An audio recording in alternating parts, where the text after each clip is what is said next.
But in regards to the Matrix as a whole, the Matrix, I believe, and I use the term the Matrix from the movie because I think it perfectly describes the world we're in today. I believe we're living in a false reality which is projected inside of our minds and it's designed to distract us long enough for our bodies to be abused. In the movie, it's for body heat. In the real world, perhaps it's for some physical labor. But I believe that we're not living in a real version of reality. I believe there are gatekeepers on the truth, the agents, who try their very best to keep us asleep. And I think the end goal is to keep us distracted long enough for our body to be utilized and then for us to die. Who is the Matrix and what is the Matrix as a whole? I have to be very careful what I say, and I don't want to get in too much trouble. But I think anybody who is perspicacious enough to understand how the world works understands that the media machine is trying very hard to keep us convinced of certain ideas and also to keep us arguing about very unimportant ideas. So people behind the media machine who decide what goes on the news can do whatever they want to do. And the things they do usually have dire consequences to all of our lives. Right. So I would say that the Matrix as a whole is the media machine from the projection point of view, and that the people who control the media try very hard to make sure they have ultimate control over all governments and all important decisions on the planet. I agree.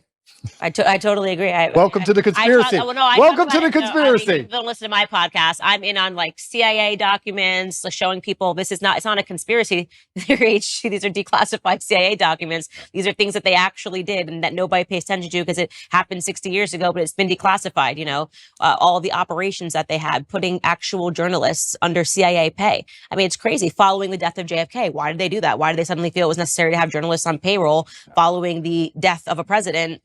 Who there were a lot of questions surrounding his death. So you've got the right audience with me in terms of that. I think the media is the enemy of the American people. That is why I liked Trump calling that out right away, talking about fake news. What I don't understand is why anybody listens to anything they say. I know it is because they've been caught lying so many times. Is it just because they lie on repeat over and over again to the point where people just accept it? Is it because it's cowardice and accepting that these people constantly lie to you makes you adopt a worldview, which is scary because you have to now think for yourself? I'm not sure what it is, but how after, especially the last 5 to 6 years, can you believe a word these people say to you? Well, because if they say it enough, it becomes true. And they've been able to show that if you say something over and over again to someone, they will accept it as a truth. And that was another declassified CIA experiment. It was super interesting. They put a bunch of people in the room. So let's say there's 20 people in a room, right? And 19 of them are agents, and one of them is actually the person they're testing. And they show you a picture of what is clearly a banana. And they go around the room. The last person they get to is the one that's being experimented on. Everyone else is an agent.